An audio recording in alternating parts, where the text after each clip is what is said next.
Добрый день, дорогие друзья. И я Сергей Костерин. Приветствую вас на своем канале. Рад, что вы меня слушаете. Думаю, что я вас не разочарую. И вы знаете, вот моя главная задача – это как бы вот освещать все дела Бога. Ну, насколько это мне дано свыше, да. То есть я пытаюсь вам рассказать, объяснить, а что же делает Бог? Вот почему Господь именно вот так поступает? Потому что, как я уже говорил, отсутствие информации, оно ведет к домыслам. То есть мы домысливаем что-то, допридумываем. И, как правило, все не так, как на самом деле. А в конечном счете мы все приходим к ожесточению на Бога. Нам непонятны дела Божии, и поэтому мы ожесточаем сердца свои, говорим, что он творит, что он делает, если он есть, если он Бог есть, так он так наверняка бы такого не допустил. Так вот, друзья, моя задача именно объяснять, чтобы стало понятно, потому что от неведения погибает народ. Об этом и говорит сама Библия нам. И сегодня я как бы хочу обратиться ко всему человечеству. Давно я так к этой теме подбирался, но на самом деле разницы особой нет. Что говоришь одному, то можно сказать и всему человечеству, потому что все человечество состоит из человечков, из маленьких. Вот. Просто человечество, вы, ребята, просто вас очень много, и вы так все разбрелись, овцы Божьи во все стороны, кто куда, кто во что гораст. Там религии там только напридумывали, там, я не знаю, сколько там, семь говорят, мировых религий, которые там, все ведут вроде как бы к Богу, и все утверждают, что Бог один, и других богов нету. И как-то вот в этом всем хозяйстве, надо как-то разобраться, друзья. И вот я сегодня хочу именно к вам ко всем обратиться. Скорее всего, это даже не обращение, это, скорее всего, просто такой вот как бы разговор с человечеством. Вы знаете, ребятки, я понимаю, что сейчас вы во многое не можете поверить, но я вам скажу, что мы все с неба, мы все небожители, мы все пришли оттуда, но, к сожалению, к моему глубокому, наверное, и к вашему, к сожалению, мы все в основном числе из восставших, мы те, которые пошли против Всевышнего. Ну, захотелось нам свободы, так скажем, от опеки отца, и мы решили, так скажем, сами устроить свою жизнь. Тут притча как раз о блудном сыне, там все очень хорошо сказано, что сын, отделившись от отца, пустился во все тяжкие, и в конечном счете все прокрутилось блудницами. Ну, вот человечество сейчас вот как раз этим и занимается.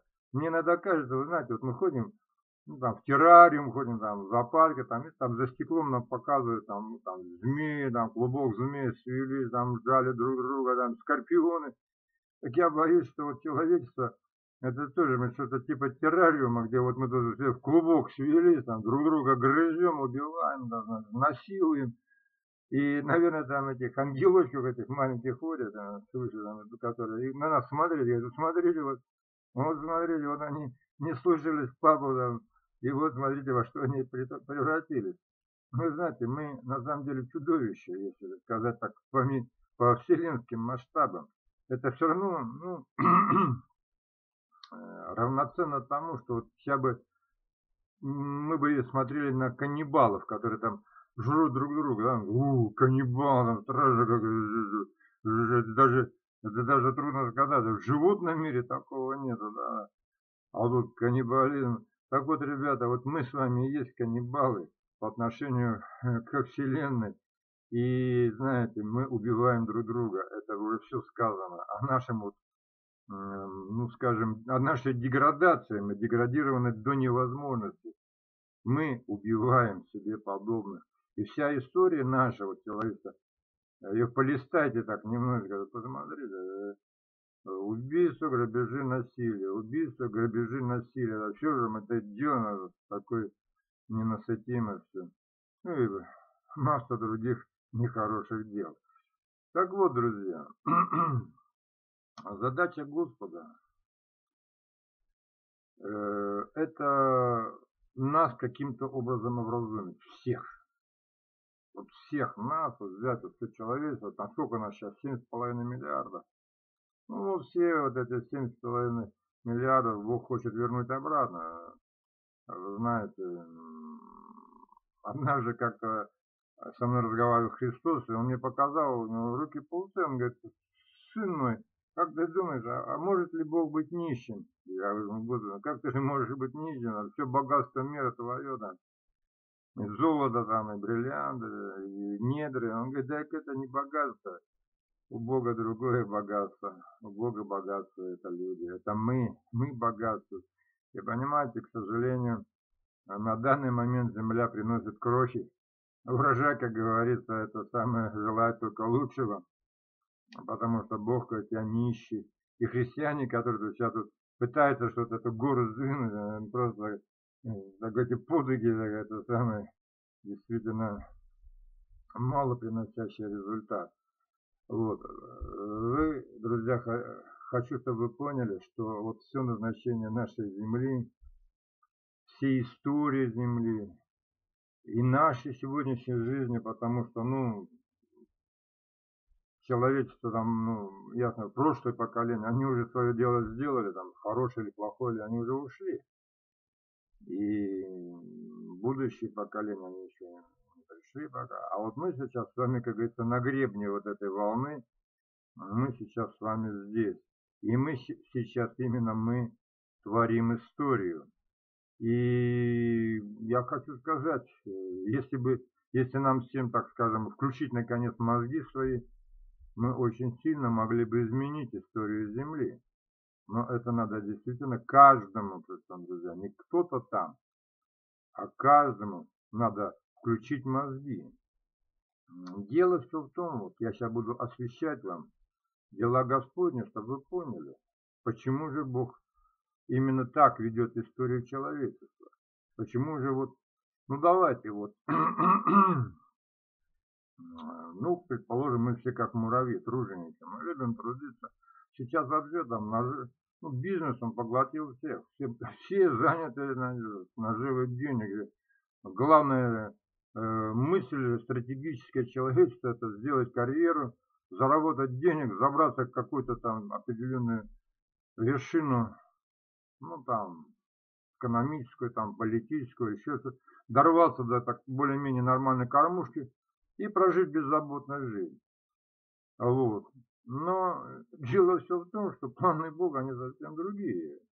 Понимаете, вот там люди трудятся, там, понимаете, там, сеют, там, пашут, там, это, взращивают урожай, а тут раз, блин, саранча налетела и все сожрала.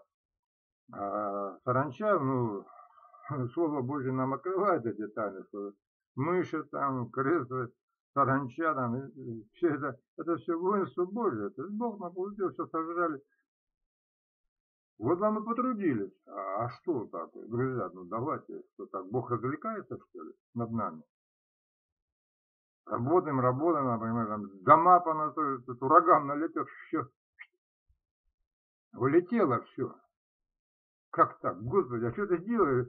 Мы трудились, понимаешь, там, в поту лица, там, а ты взял и все смел ураганом. Это же тоже от Бога, ребята. Все от Бога. Вы поймите.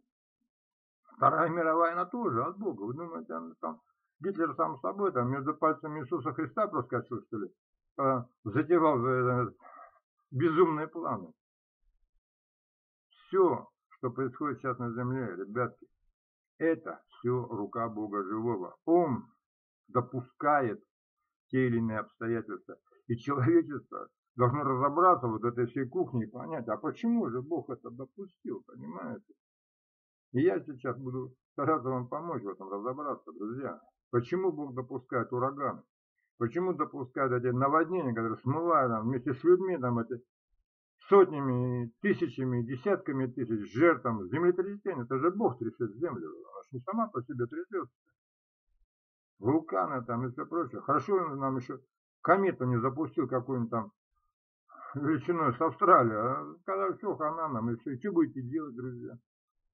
Лапки кверху. Нас Бог хранит. Пока земля, она будет сожжена, написано в Библии, что придет время, Господь сожжет землю. Но сейчас Господь хочет примириться с нами. И центральная мысль, которая пронзает всю нашу жизнь, это покаяние перед Всевышним. Это примирение с Богом. И Бог преследует именно эту цель. Вы должны понять это. Ну тогда вы мне скажете, ну хорошо, вот все мы должны заняться проблемами духовного плана, да, то есть выйти как-то на Бога и как-то с ним примириться. Ну, вы скажете, ну вот тут кто-то в Будду там верит, кто-то в Аллаха, кто-то в Христа, кто куда, все во все стороны. И как всех привести к одному знаменателю? Кому верить, куда идти? Действительно, ребята, вопрос очень серьезный. Как бедному человеку сейчас вот, он родился, ребенок там, растет, там, маленечко, у него разум там начинает просветлеть, он ну, приходит к пониманию и начинает подумать, а что же делать? Говорят, какой-то Бог есть, а вот какой он Бог? Как разобраться-то? Действительно, ребята, я вот каждого хочу из вас спросить, а на каких основаниях вы, предположим, там, мусульмане, буддисты, христиане, там, кто-то атеист? На каких? Что вы взяли в себе в опору, в основу ваших? Я вот много там, ну, разговариваю с людьми, он говорит, ну, я мусульманка или мусульманин. Я говорю, ну, а почему ты мусульманин? Ну, как бы, ну, у меня родители там, предки мои веровали. Ребятки, там на суде это не будет оправданием, Бог. Ну, мало ли кто и во что верил. У меня тоже все атеисты были. Ну и что? А я христианин. Понимаете, друзья? Даже христиане, я говорю, ну а ты христианин, почему там стал? Ну там, ну бабушка веровала, там, ну и я там пошел туда же. Ну, ребята, понимаете, вера, она должна быть, иметь какие-то подтверждения, понимаете? Вера без дел Божьих, она мертвая вера. Вы веруете, не знаю во что. Там в небо покричали, может быть, даже особо не кричите, там пошли в церковь, там свечку воткнули Богу, как будто она ему нужна. И там вроде бы там какие-то дела сделали, типа себе там протоптали тропинку в Царство Небесное, и все, ребятки. На самом деле все намного серьезнее. И с Богом надо выходить на контакт один на один. Иисус сказал в Слове Своем, не избирайте себе учителей на земле. Не может слепой водить слепого, не оба ли упадут в яму, понимаете, друзья? Один у нас учитель, это Христос. И один у нас наставник, это Христос. Вы понимаете, друзья, это очень серьезно. Это слова самого Иисуса Христа. Вы поймите, очень многие просто тупо идут за пастырями, там, за мулами, мула там что-то сказал, там, проповедники там, сказали туда рулить, и все кинулись туда. Ребятки, включайте мозги. Один у нас учитель, и у вас один учитель. Это Бог, я уже так говорю, для всей массы. И надо каждому выйти на контакт с живым Богом. И только с живым. Только Он должен вам указать путь спасения. Понимаете? Вы скажете, ну как мы это сделаем? Но я уже освещал этот вопрос в роликах. И сейчас еще скажу, ребятки. Когда нас монтировали, когда нас собирали, вот здесь нам вложили сотовый телефончик. Он заряжен, оплачен, там что там. Там прямая связь с Богом. Вам достаточно сказать только одно слово. Господи. И вы уже на связи. И для этого не надо иметь веру какую-то. Неважно, атеисты, без разницы. Неважно, ребята. Там кто скажет, ну я мусульманин. Ничего страшного, давай, кричи туда, к Богу.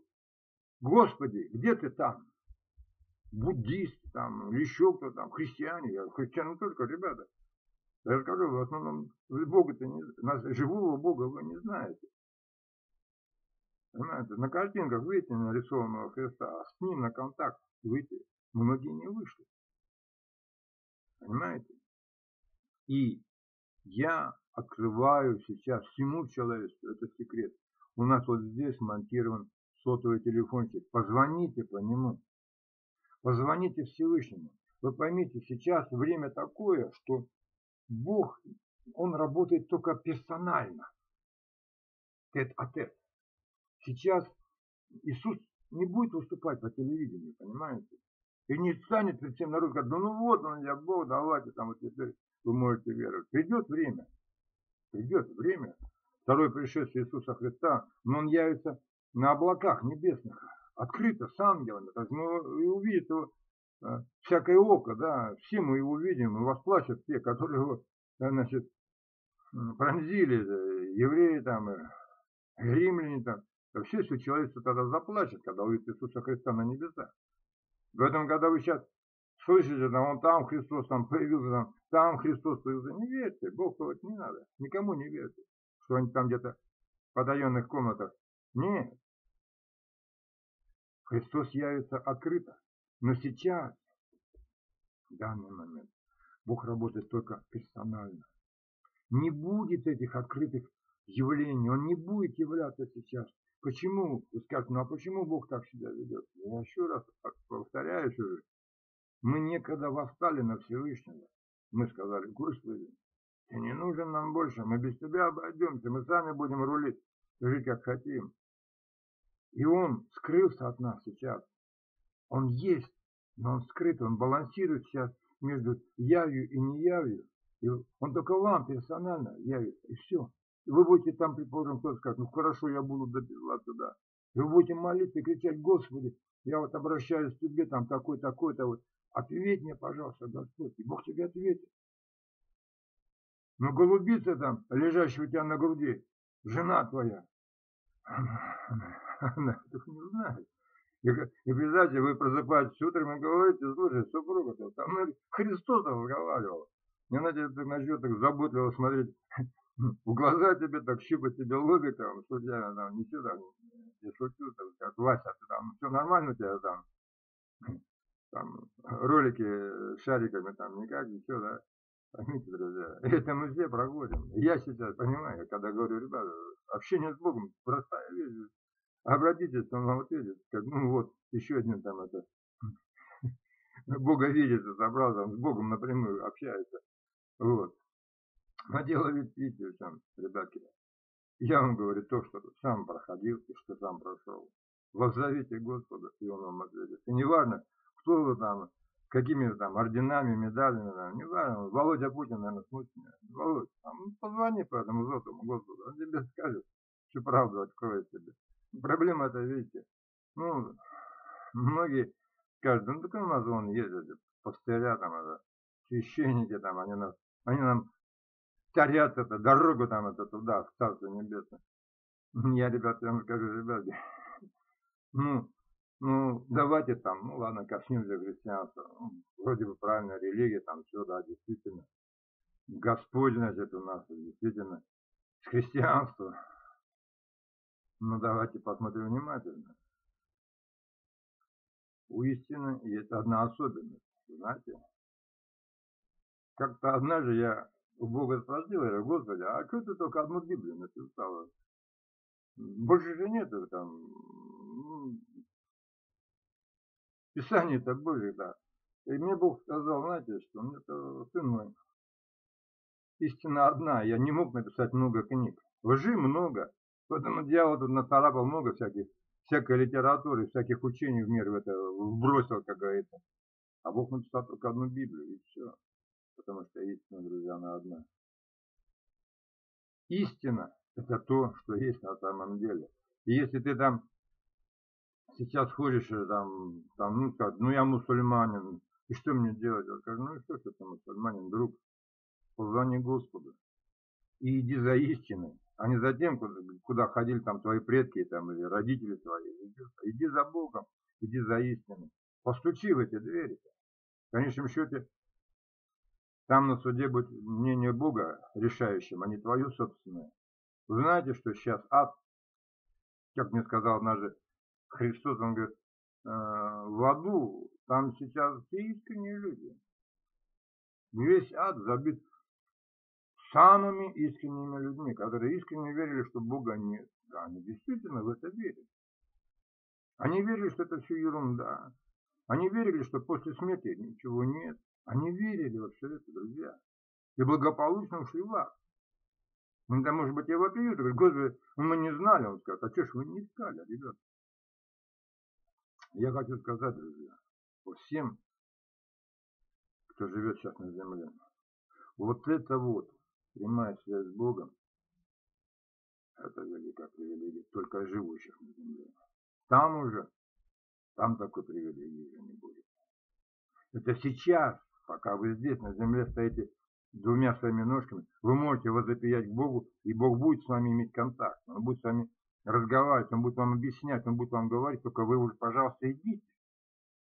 Поймите, когда Бог начинает разговаривать, когда вы начинаете слышать, тогда идите за Богом. Слушайте Его. И если Он говорит что-то не то, что вы делали, тогда уже надо действительно принимать решение, сказать, да, Господь, я пойду за тобой. Если Он скажет тебе, извини, ты там мусульманин, там, буддист или еще куда-то, а я вот христианский был, да, и Христос есть Спаситель мира, иди за мной. Тогда иди за Господом. Это я говорю всем. Сейчас я обращаюсь к малым и к великим, и те, которые сейчас там сидят на этих олимпах. Ребята, а вы такие же, как и все. Что там, Володя Путин, там особый, что ли, там, из другого мяса сделан. Такой же, как и я, Володь. Вот. И не думай, что да, умнее меня, если ты там президент. Я тебе скажу, Володь, вокруг намного умнее тебя людей. Просто Бог тебя туда посадил, и все. Еще неизвестно, здорово ли это, что ты туда сел. Хотя потом отдельно, вообще я тебе в этом ролике немножко освещу даже положение. Ты больше на Пилата похож сейчас, понимаешь? Потому что, может быть, ты и понимаешь, что не все хорошо вокруг происходит. Может, ты и не глупый мужик, Володя, я Путина возвращаюсь сейчас. Но дело в том, что пока не будет покаяния народа, пока не будет покаяния России, Бог не даст тебе правильных мыслей. И не даст тебе правильного понимания. И будешь ты рулить, но не туда, куда надо. Понимаешь? Почему? Потому что Богу нужно покаяние народа.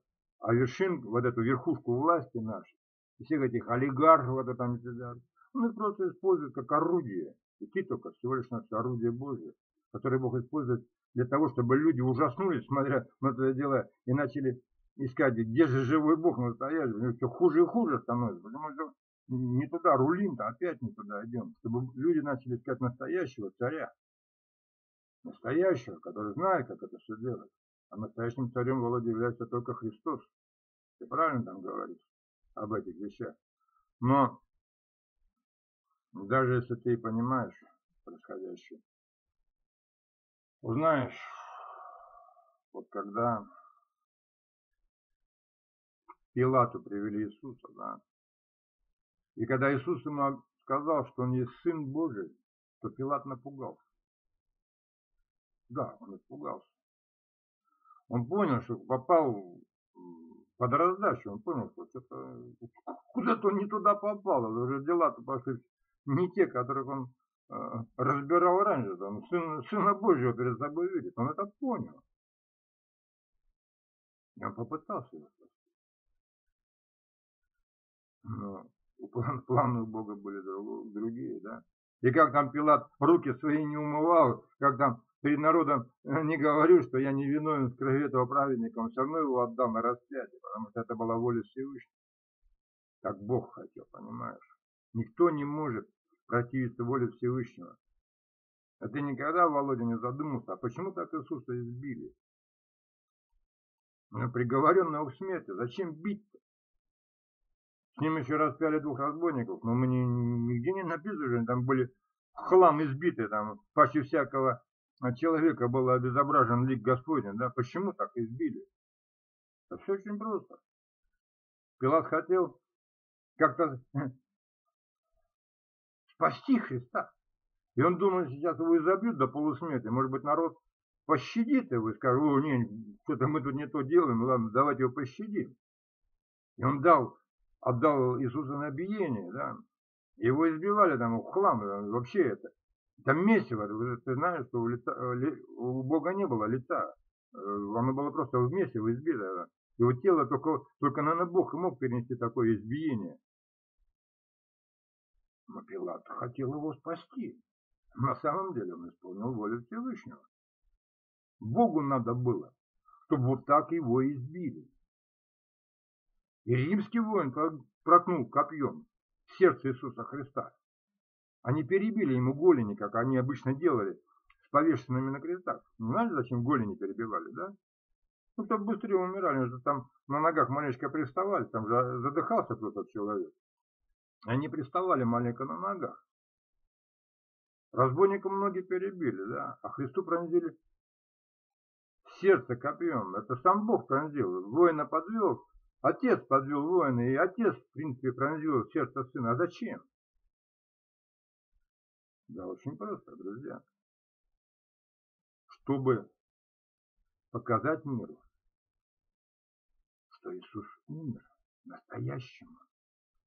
Чтобы потом не получилось, когда его бы сняли, если бы ему не пронзили сердце бы копьем, и он потом сказали, он воскрес. Сказали, так он на кресте, там, ну, может, там сознание потерял, его там сняли, он там полежал маленько, очухался и воскрес. Так вот, Бог Отец подстраховался и подвел воина с копьем, и воин пронзил ему сердце, чтобы всему миру показать: не, ребята, Иисус умер по-настоящему. Иуда, Искариот, он исполнил волю Всевышнего. Да, Богу надо было, чтобы был предатель, да, потому что мы все предатели, мы все Иуды. И ты, Володя, Путин, опять. Я там и все мы. И Папе Римскому могу это адресовать, и кто там, ну, патриарх-то всей Руси Кирилла тоже могу. Мы все Иуды, понимаете. И Богу нужно было. И Иуда, он двигался тоже вполне нормально, он же нормально был мужик, он понимал, что перед ним действительно Сын Божий. Он же видел все эти чудеса, знамения, он все видел. Он разумный был мужик. Но не была одна идея, он сильно хотел, чтобы Христос освободил бедных евреев, этих засильников, этих римлян, понимаешь, поработили иудеев. И он хотел, чтобы в конечном счете Бог освободил иудея от римского ига. И он думал, что уже перед, как говорится, уже перед казнью, тогда уже Бог наконец-то сбросит с себя это всякий вид приличия и сметет это все, это хозяйство это, своей власти и силы. Он же понимал, что перед ним. Но он не понимал, что Иисус на крест пошел за спасение человечества. Это было от них тогда сокрыто. Так вот, я к чему-то, я говорю всем, кто сейчас сидят у вершины власти, вы, ребята, все исполняйте волю Всевышнего. Все деньги, которые у вас есть, они Богом даны, там, власть. Володя, ты рулишь, ну сколько там, 20, я там Дима не считаю, там, на деле. Ну, рулишь, что там, рвешься ты к этой власти, там, ты там, почете, в уважении, там, ешь вот с этой кормушки свободненько, когда уже прижился. Но, я тебе скажу, ты всего лишь навсего орудие Бога живого. И Бог тебя использует так, как Он считает тебе нужно, понимаешь?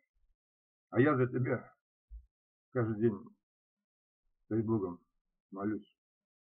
Говорю, Господи, может быть, ты его когда помилуешь, Господь. И этих олигархов, которые тут расселись сейчас там в золоте, там едят золото. А я, ребята, за вас молюсь. Я понимаю, что вам надо оттуда, вас надо за штаны оттуда с Олимпа сейчас таскать, куда-нибудь рабочими идти. Володя, тебе надо идти куда-нибудь поработать, я советую. Брось это все, хозяйство, иди куда-нибудь токарем поработай или там слесарем поработай. Стань человеком, нормально. Я говорю серьезно. Ты думаешь, я шучу? Вот посмотри на меня, да. Я 30 лет знаю живого Бога. Есть путь совершенства. Знаешь, когда к Иисусу подошел богатый юноша, богатый юноша. И спросил у Бога, а что же ему сделать, чтобы наследовать жизнь вечную, да? Ну, Бог ему показал два пути. Первый путь он сказал ему, ну, исполни слово мое, заповеди, да? Там, не блуди, не кради, не обманывай, там, почитай отца и мать. И он же сказал, ну, я это от родителей все принял, я это исполняю. И тогда Бог ему предложил второй путь. Это путь к совершенству. Он сказал, продай свое имение, раздай нищим, возьми крест, иди за мной, да? И юноша опустил голову и с печалью отошел, потому что был очень богат. Вот, Володя, посмотри на меня. Я 30 лет знаю живу Бога, да? Я избрал этот путь. Я всю свою жизнь провел в нищете, да. По сравнению с тобой, я тебе в подметке не говорю, это нищета, я голь перекатный, у меня на карточке минус 100 тысяч, я там землю купил, денег не хватило, пошел там, занял там 100 тысяч. Это моя жизнь, это путь совершенного человека, потому что я не привязан к деньгам, я могу работать дворником. Ты можешь дворником работать, Володь? Ты можешь пойти слесарем каким-нибудь на завод сейчас? Нет? Или да? Нет, конечно, Володь. Ты также с печалью опустишь свою голову, потому что у тебя самомнение о себе такое высокое. Тоже скажу это, Кирилл там, кто у нас, патриарх Руси, Кирилл, а ты можешь пойти там дворником поработать? Ну это же путь совершенства, ты же надеешься, хоть иногда Библию-то читаешь, или папе римскому могу сказать. Не без разницы, ребята, вам там все, кто наверху сидят, там, ребята, вы можете пойти работать с слесарями там, плотниками, как Иисус работал, дворниками. Нет, ребята. Вы сами себе обрезали путь совершенства, вы сами. Вы думаете, вы там сидите наверху, там, да от вас только, ну, а вас я только печалью, я только, Господи, что ж ты наделал, они же все погибают, первые кандидаты в ад. Я плачу о вас, я молюсь за вас каждый день. А вы за меня молитесь, ребят. Володя, ты за меня хоть раз помолился? Сказал, там, у меня там народ мой, Господи, там, благослови мой народ. Там есть люди, которые поумнее меня, там, которые больше Библию читают и Бога больше ищут. Помолился ли за меня хоть раз? Я уверен, что нет. Потому что, ребята, власть она ослепляет, деньги они ослепляют. Вы не, я вам пытаюсь глаза открыть. Ребятки, вы в опасном положении, все находятся. Вы залезли на этот положение, ослепли все.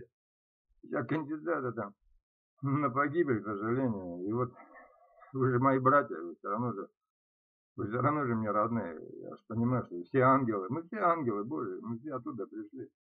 Мы все друг друга знаем. Так почему друг друга вытворяем? Это ужас. Да? Мы друг друга грызем, убиваем, в глотки перегрызли там друг друга. Что мы творим? И когда убийца убивает кого-то, он не понимает, кого он убивает. Он может убивать своего лучшего друга, когда на небесах там это, в обнимку ходили, в глотку мы перерезали. И не понимает, что он делает. Понимаете?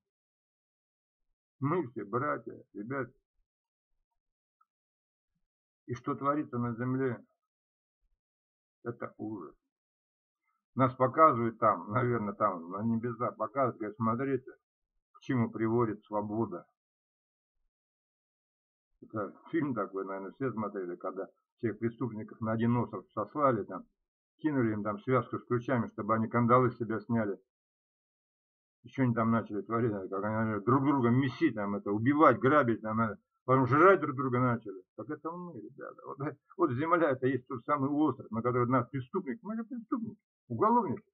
Мы все уголовники, ребята. И нас сюда сослали, вот мы, друзья, друг друга ездим, убиваем, насилуем, грабим, убиваем, насилуем. Наше занятие там, понимаешь. Цари что там? Повоевать, милое дело. В Библии даже есть, там, помните, там, царь фараон-то Нихао там пошел воевать во времена, когда там, ну, они обычно цари воевали. То есть, понимаете, сидел фараон там, понимаешь, сгрустнулось ему что-то там, интернета нет там, телевидения нет, радио нет, ничего нету там, книги все эти, иероглифы все перечитал, это скучно стало, пойду-ка я повоюю там, я народ маленько разряжу, так что-то много уже их наплодилось там, пойду-ка я тут, там, глядишь, кого-нибудь под награблю еще приведу к себе там. Вот и все, ребята, вот наша жизнь этой земли. Не особо, конечно, ну мне, наверное, все скажут, но Почему Бог допускает в христианстве такое безобразие? Ладно, там, не будем трогать сейчас там другие религии, я не буду, они задать. Ну, ладно, давайте немножечко посмотрим на наше христианство. Так, с мировой точки зрения. У истины есть одна особенность, да? Она одна. Хорошо, в церкви произошел раскол. Вот у нас пошла ведь там католическая ведь пошла, там Папа Римский там себе там написал, что он там наместник Бога на земле. Папа, сними ты себя это, делай. Я не знаю, это там перед Богом потом будешь отвечать. Сейчас Дух Святой властвует на земле. Эту Библию хоть маленько читай там. Вот. Ну и там византийская вещь пошла, православие. Вы, ребята, там что, власть не поделили? Или что там? Что, как вы раскололись, это церковь? Ну, я вам скажу, ребятки, и всем говорю, кто сейчас меня слушает, утяньте эти мозги. Значит, из двух минимум один не прав. Не может быть оба правы, да, если они раскололись, если пошли там один в одну сторону пошел, другой в другую сторону пошел. Они говорят, нет, вот так надо рулить. А другой говорит, да нет, вот так надо, ты не туда рулишь, да. Значит, кто-то минимум один не прав. Правильно? А если мы возьмем там еще потом Мартин Лютер там постарался, там, да, еще и протестантскую ведь запустил. Ребята, ну, тогда получается из трех уже два неправых, да? Значит, ребята, это не так легко разобраться. А вопрос, а почему так Господь допустил туда раскол христианства, да? Если мы внимательно посмотрим, вообще-то, ну, давайте там, ну, католики, а вообще, ребята, над вами это балдеют, что там творится-то? Одна инквизиция, даже не хулиганы, какие-то бандиты там просто брали, вы что творили? Бог сказал, не убей. Инквизицию устроили, там, людей там, а вот туда вот там, на кострах сжигали. И что, кто вам разрешил это делать-то? Что, Бог не убей только для этих, для остальных написал, что ли? А вам можно? Вот оно, ребятки. Но опять я говорю всем, это же Бог допустил. Вы понимаете, что это Бог допустил, да? Ведь крестовые походы, это опять Бог допустил. Вопрос, а зачем? Да? Ну, дальше, вот вы сейчас, ну, уже, хорошо, что уже вы там не можете там уже это, вытворять то, что творили раньше, вам уже немножко крылья подрезали. Вы пытаетесь там на свою волчью морду какую-то овчинку одеть, ну, ребята, там, я слышал, уже однополый брак и венчать начали. Где там Папа Римский, там, я не знаю, как тебя зовут, извините, забываю посмотреть в интернете, там, имя свое. Ну, ты Библию-то вот, почитай. Ветхий Завет возьми, там, это самое, там, Второзаконие почитай, там, на горе Синай, что Бог сказал народу еврейскому? Он сказал одно слово, это мерзость, ребятки.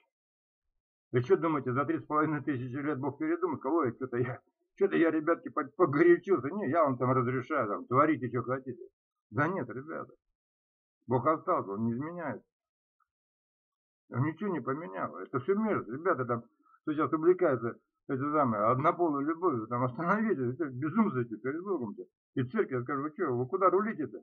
Какие же вы божьи-то? Да вы хуже язычников стали. Там доболотись с однополой любовью, там, в Ватикане, там, все однополые. Что там уже, соблазн вокруг ходят, что ли? Вы безумствуете там, ребята. Но вы-то идете-то ведь тоже к Богу, вы понимаете, что вы Богу потом отчет будете давать за все свои дела. И вы рулите-то, вы мало того, что сами идете в ад, так вы за собой какую толпу тянете. Те ребята, которые однополые, там, не знаю, в браке сочетались, в церкви же сочетались, мать моя дорогая. Они потом придут перед Богом, Бог скажет, в ад обоих отправил. Он говорит, да мы же тут в церкви, понимаешь, а Бог скажет, так они уже давно там в аду. И вы вслед за ними. Потому что, ребята, мозги включать надо всем. Я всем говорю, ребята, включайте мозги. Не идите вы за толпой, не идите за этими учителями, которые на себя там кричат, мы учителя. Бог вам сказал в Библии. Один учитель – это Христос. Нету больше учителей у вас на земле. И никого не принимайте, не пускайте в свои сердца. И я вам тоже не учитель. Я только говорю, вон учитель, идите к нему. И не надо идти за мной, идите за Богом. Это единственно правильно, понимаете? Ну, давайте немножко православие, там, а любимое.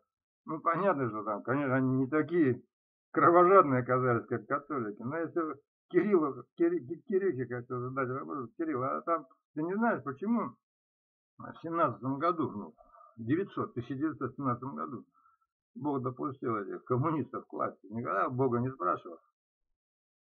Мне Господь рассказывал эту историю. Он сказал, что вы настолько уже мимо ложки наступили, вы уже настолько превратно стали учить народа, уже чему попало, значит, свои, как бы, там, закон Божий, там, вы больше учите, как это, кресты на себя наносить, вместо того, чтобы учить истине, понимаете, и Богу это надоело.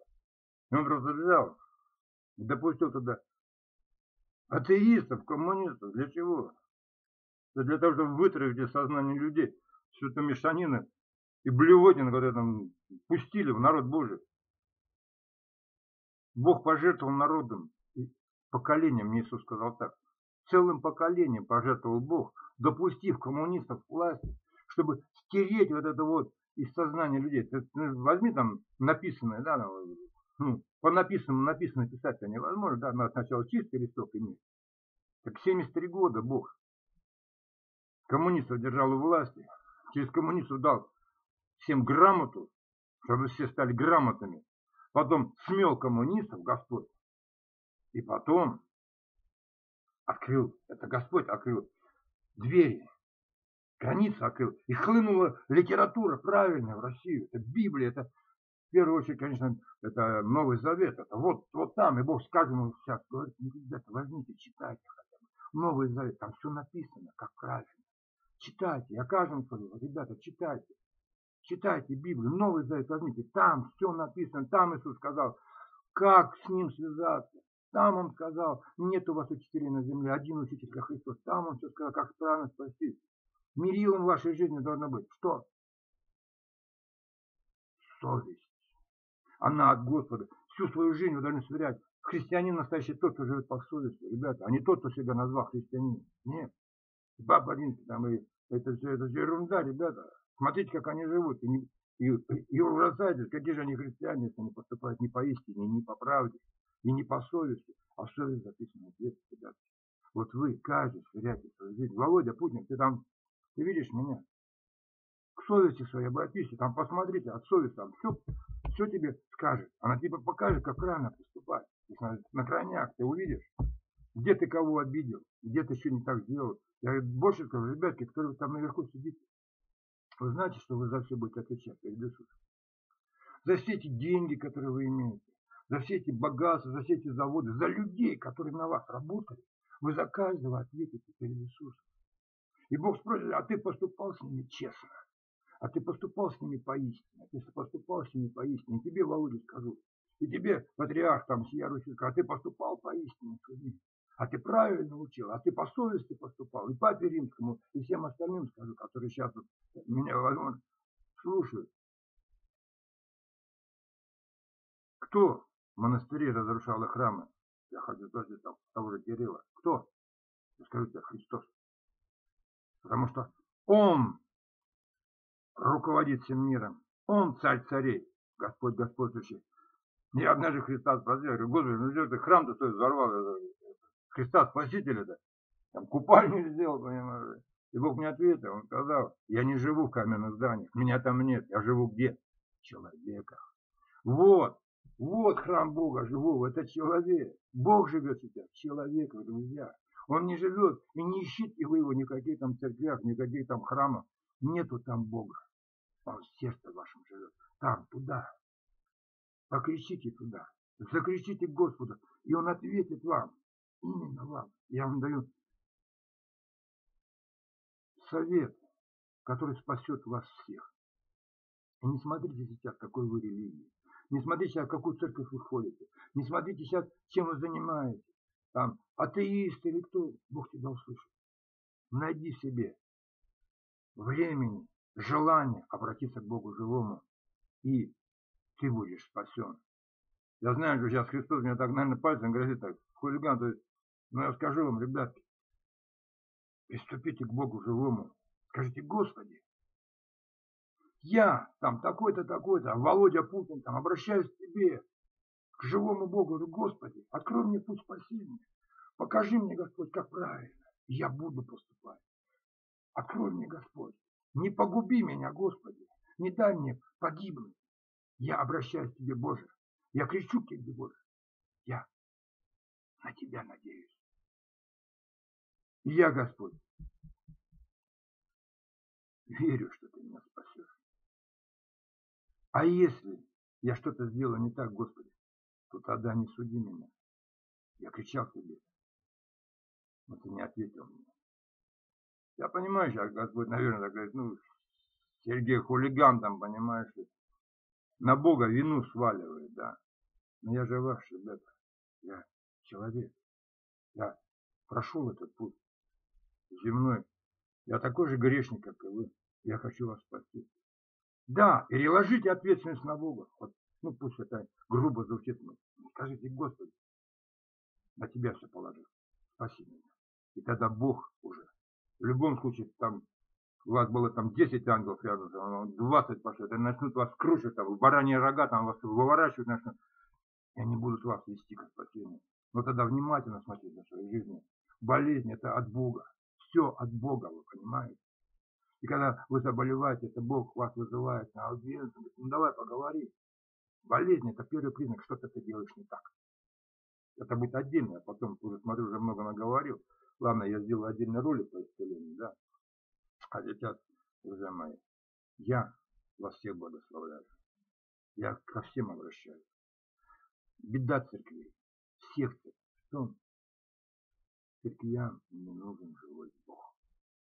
Почему? А потому что живой Бог, он неудобен. Вот пришел Иисус. Понимаете, как он ругал этих книжников, законников, эти все это вершину, которая сидела у власти. А Иисус когда в хвост и в гробы выкрашенные, да, и отец ваш дьявол, вы хотите исполнять его. Бог неудобен живой. Вы православные, вы давно выгнали Бога живого. Католики вообще его, я не знаю, знали ли вы вообще. Даже протестанты, казалось бы, правильно начинали, ну пошли же к живому Богу. И то вы его выгоняете. Потому что вам не нравится, когда кто-то вдруг начинает пророчить и вас обличать. Я видел лета пастырей, которые зеленели от того, когда там вдруг начинали говорить правду в Духе Святом. Не нравится, никому не нравится. Хочется сказать, ты замолчи, каждый хочет замолчи там. Поэтому всем нравится Бог мертвый. Он нарисован, на картинке нарисовали. И давайте, он Господь, он где-то там, он далеко, а я вот тут, ребята, рулить вами буду, выйдите за мной. Не верьте. Это лжеучителя, это лжепастыря. Идите за настоящим пастором, говорю. Настоящий пастор. Это Христос. Ладно, друзья. До следующего ролика. Всего доброго. Да благословит вас всех наш дорогой Господь Иисус Христос. Аминь.